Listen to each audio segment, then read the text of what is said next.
श्री स्वामी समर्थ मैत्रिणींनो, आजची आपली रेसिपी आहे इन्स्टंट गुलाबजाम. सो आपण त्यासाठी घेतलेलं आहे चितळेंचं 400 ग्रामचं इन्स्टंट गुलाबजामचं मिक्स. ते मिक्स आपण दुधासोबत आपण भिजवून घेऊयात. सो भिजून झालं की एक मऊसर घट्टसर गोळा भिजवून घेऊया आपण. आणि तो भिजून झाला की आपण त्याचे छोटे छोटे गोळे बनवून घेऊयात.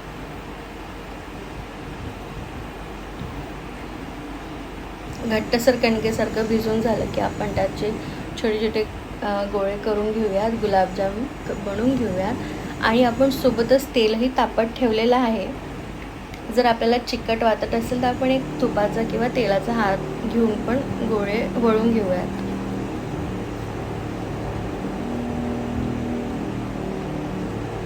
व्यवस्थित छान एक गोळा व्हायला हवं, क्रॅक्स नको गोळ्यांवर, नाहीतर ते फाटतील तेलात गेले की. असे छान गोळे तयार आहेत आणि आपण हे तळायला सुरुवात करूया. आधी एक छोटा गोळा घालूया गुलाबजामचा आणि बघूया जर तो व्यवस्थित झाला की मग आपण बाकी गुलाबजाम थोडे थोडे करून घालूया.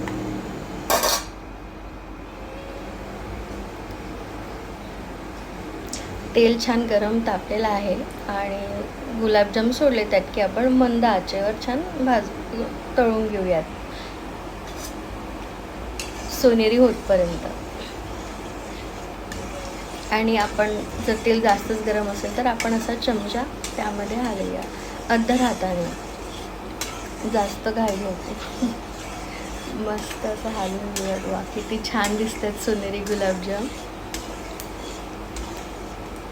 आणि या गुलाबजामसाठी पाकाची तयारी म्हणजे 1 तारी किंवा 2 तारी असा पाक लागत नाही. जस्ट एक चिकटावा आला की पाक रेडी म्हणून समजा, कारण हे इन्स्टंट आहे. आपण एक विलायची पण टाकली आहे. जितकं पाणी तितकंच साखर घेतलेली आहे. आणि या पाकामध्ये आपण गुलाबजाम टाकलेले आहेत. वरून 1 चम्मच वेलचीची पूड घालूया आणि मिक्स करून घेऊया अर्ध्या हाताने. सर्व गुलाबजाम पाकामध्ये छान सोक होऊ देऊया आणि आपले गुलाबजाम तयार आहेत. मस्त. वा वा वा. तुम्ही पण करून बघा. आवडला तर लाईक करा, कमेंट आणि सबस्क्राईब. थँक्यू.